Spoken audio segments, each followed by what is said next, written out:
நம்ம நாட்டுல ஒரு ஊர்ல ராமாவும் தன்னுடைய கணவர் சின்னப்பாவோட வாழ்ந்து வந்துகிட்டு இருந்தாங்க. ரெண்டு பேருமே அந்த ஊர்ல இருக்கிற ஒரு நிலத்துல வேலை செஞ்சுக்கிட்டு அவங்க குடும்பத்தை நடத்திக்கிட்டு வந்தாங்க. ரமா சின்னப்பாவுக்கு ஒரு பையனும் ஒரு பாப்பாவும் இருந்தாங்க. அவங்க ரெண்டு பேரும் பசங்களை பெரியவங்களாக்கி நல்லா படிக்க வைக்கணும்னு கனவு கண்டுகிட்டு இருந்தாங்க. ஆனா இதுக்குள்ள சின்னப்பாவுக்கு திடீர்னு உடம்பு சரியில்லாம போச்சு. அவருக்கு வியாதி அதிகமாயிடுச்சு. அப்போ ரமா தான் அங்க வேலையெல்லாம் செய்ய வேண்டியதாயிடுச்சு. பசங்களையும் அந்த அம்மா தான் பார்த்துக்க வேண்டியதாயிடுச்சு. வியாதியோட இருக்கிற அவங்க கணவருடைய நிலைமை ரொம்ப மோசமாயிடுச்சு. ஒரு நாள் சின்னப்பாவை பார்க்கறதுக்காக அவருடைய தம்பி மோகன் வந்தாரு. அண்ணே, உன்னுடைய நிலைமை ரொம்ப மோசமா இருக்கு. நீ டாக்டர் கிட்ட காமிச்சியா இல்லையா? காமிச்சோம் மச்சினரே, ஆனா எந்த பிரயோஜனமும் கிடையாது. நான் போய் கோயில்ல உனக்காக அர்ச்சனை பண்றேன். நீ கண்டிப்பா குணமாயிடுவ. சரி தம்பி. அண்ணி, வீட்ல இருக்கிற வேலை எல்லாம் உங்க தலையிலேயே விழுந்துருச்சுல்ல, அப்படிதானே? ஆமா, எப்படி இருந்தாலும் குடும்பத்தை நடத்தி தானே ஆகணும். அண்ணி, நான் ஒரு இட்லி கடைய வைக்க போறேன்.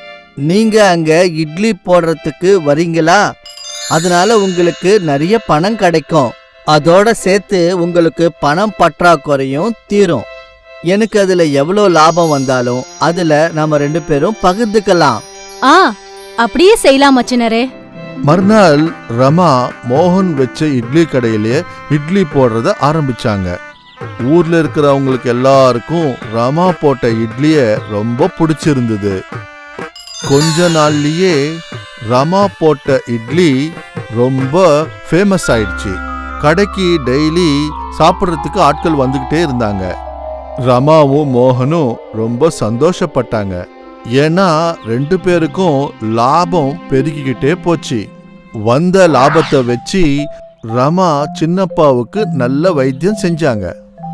கொஞ்ச நாள்லயே சின்னப்பா முன்னாடி மாதிரியே நல்லபடி குணமாயிட்டாரு. இப்படி 2 மாசம் கழிஞ்சது. ரமா மோகன் வச்ச கடையில ஜனம் வந்துகிட்டே இருந்தாங்க. அப்போ ரமாவுக்கு ஒரு யோசனை வந்தது. இங்க இத்தனை பேர் நான் செய்யற இட்லிக்காக தானே வராங்க. அப்படின்னா எனக்கும் நிறைய லாபம் வரணும்ல.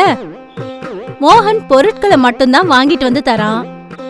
வரவங்க எல்லாருக்கும் இட்லிய கட்டி கொடுக்கறான். அப்படி இருக்கும்போது எனக்கு சமமா அவனுக்கு லாபம் வரக்கூடாது இல்லையா? அன்னைக்கு சாயந்தரம் 2 பேரும் லாபத்தை பங்கு போடும்போது அப்போ மச்சினரே, இட்லி எல்லாத்தையும் நான் தானே தயார் பண்ணி கொடுக்கறேன். நான் செய்யற இட்லி அவ்வளவு நல்லா இல்லனா உங்களுக்கு இந்த அளவுக்கு லாபம் வரக்கூடாது. அது உண்மைதான் அண்ணி. நீங்க போடுற இட்லி உண்மையிலேயே ரொம்ப நல்லா இருக்கு. அப்படி பாத்தீங்கன்னா உங்களை விட லாபம் எனக்கு தானே அதிகமா கிடைக்கணும். ஆனா அண்ணி, இது ரொம்ப தப்பு. நானும் நாள் பூராவும் உழைக்கிறேன்ல, அப்பதானே நம்ம 2 பேரும் இவ்வளவு சம்பாதிக்க முடியுது. அதனுடைய அர்த்தம் என்னன்னா, நம்ம 2 பேரும் சமானமா தான் கஷ்டப்படுறோம். அதனாலதான் லாபம் நம்ம 2 பேருக்குமே சமானமா இருக்கணும். இல்ல மச்சினரே, நீங்க தப்பா பேசுறீங்க.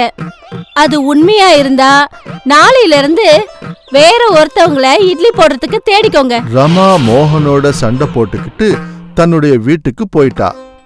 2வது நாள் அந்த ஊர்ல 2 இட்லி கடைங்க வந்தது. அதுல ஒன்னு ரமாவுடைய கடை. அந்த கடையில ரமா தான் இட்லி போட்டுக்கிட்டு இருந்தா. அவளே வித்துக்கிட்டு இருந்தா. இன்னொன்னு மோகனுடைய கடை. இப்போ அங்க வேறொரு பொம்பளை இட்லி தயார் பண்ணிக்கிட்டு இருந்தாங்க.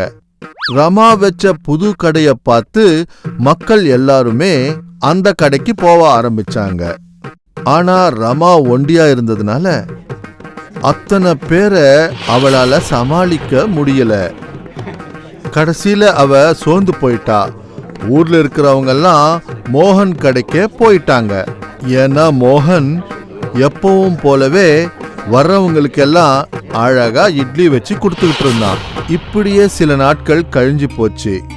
பார்த்துக்கிட்டே இருக்கும்போதே ஜனங்கள் எல்லாரும் மோகன் இட்லி கடைக்கு போய் இட்லி சாப்பிட ஆரம்பிச்சாங்க. அப்போ ரமா ஒண்டியா உட்கார்ந்துக்கிட்டு கடையில வருத்தப்பட ஆரம்பிச்சா. ஐயோ, நான் எதுக்காக இந்த மாதிரி பண்ணேன்? நான் நினைச்சேன் இட்லி பண்றவங்க தான் பெரிய ஆளுன்னு. ஆனா அப்படி கிடையாது. மோகன் வரவங்க எல்லார்கிட்டயும் நல்லா நடந்துக்கிறான். நான் மோகன் கூடவே இருந்திருந்தா இந்நேரம் நான் நிறைய காசு சம்பாதிச்சிருக்கலாம்ல. யாருமே நான் செஞ்ச இட்லிய திரும்பி கூட பார்க்கல. ரமாவுக்கு அவளுடைய இட்லி மேல ரொம்ப தலகணமா இருந்தது. ஆனா அது இப்போ மாறி போச்சு. அதுக்கு தான் இப்படி சொல்லுவாங்க, தலகணம்ன்றது கண்ணாடி மாதிரி, அது என்னைக்காவது உடைஞ்சு போகலாம்.